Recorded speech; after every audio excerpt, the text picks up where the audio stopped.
know I asked you this last week, so I'm just going to try it again.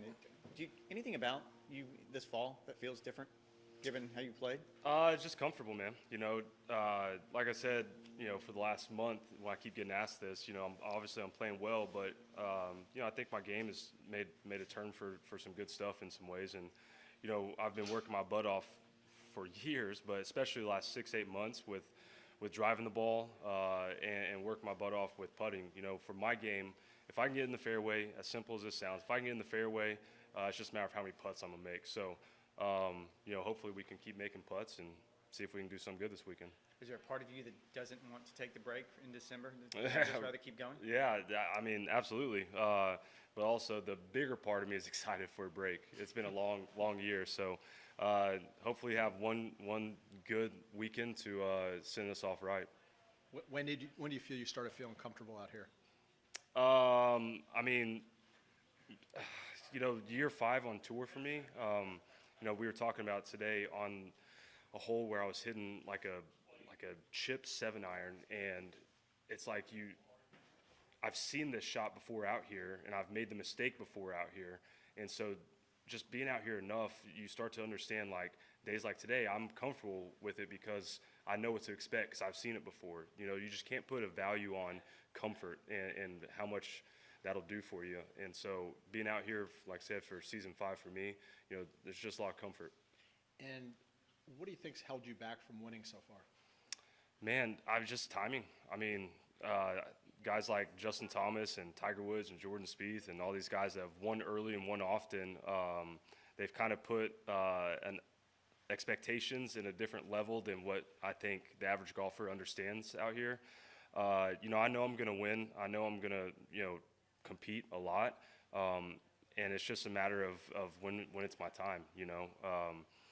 I think in my Coba, when I had been either final group or near the final group in the last few years, I think that was the first time I had shot over par.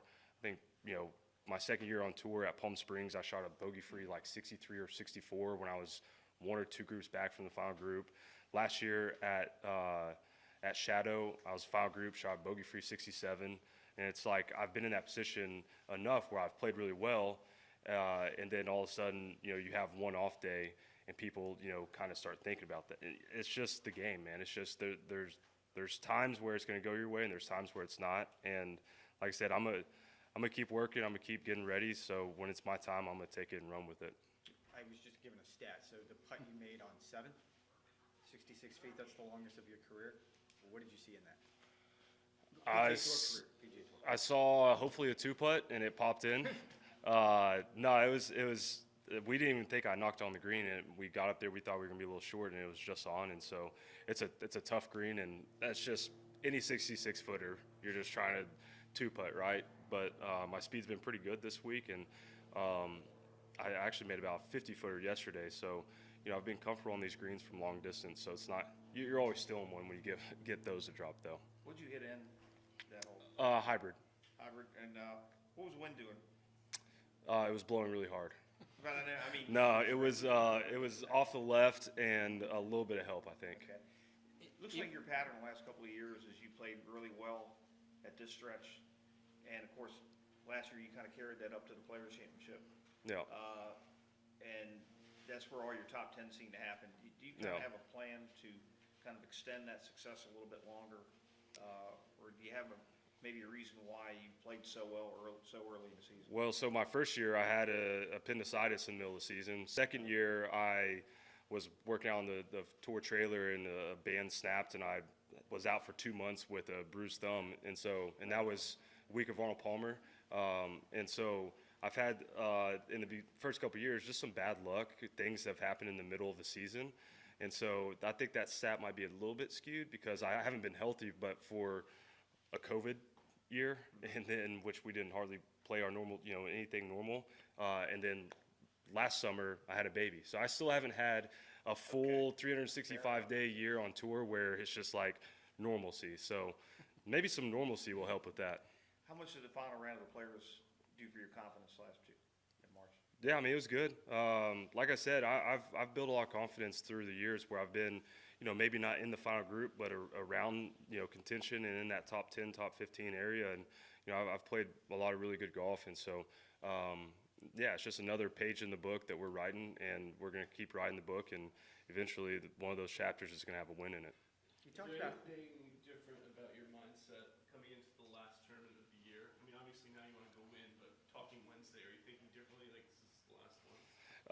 Yeah, I mean, you of course you want to play well any time of the season, but especially the last event of the year, you want to send it off right, But there's also that part of you that's just like I said earlier. It's like we're all tired, We're all excited to get a little bit of a break, so we're hopeful that we can, just play well before we can get a break finally. But obviously not hard for you to keep the focus, even though you see the finish line, you've. Oh proven yeah, to- no. Yeah. When the lights turn on, when they say your name on the first hole, it's game time. You're ready to roll. regardless of how this week pans out, what will you do in December until you restart? I'll try to take 2 or 3 weeks off. Not touch the club. Yeah, I'll try to not touch clubs. I know my buddies back home will drag me out to the course a couple times, maybe drink a couple beers or something, hang out. But I won't get any real work in until the middle of December. I'll probably, I think I'm going out to Scottsdale to meet with my coach the 15th, 16th, 17th, sometime around then. So until then, I'll try to shut it down. As someone who grew up in windy conditions, how do you describe today?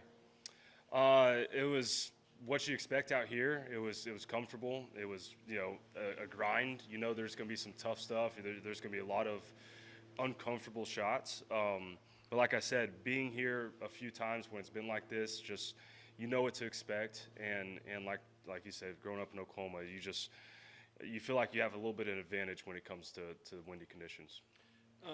Completely different topic. I've heard some things from a few players whose equipment people have told them that the shortage has had the possibility of affecting them at some point. Have you heard anything like that? Have your equipment people been saying, like, hang on to your clubs or anything? I haven't.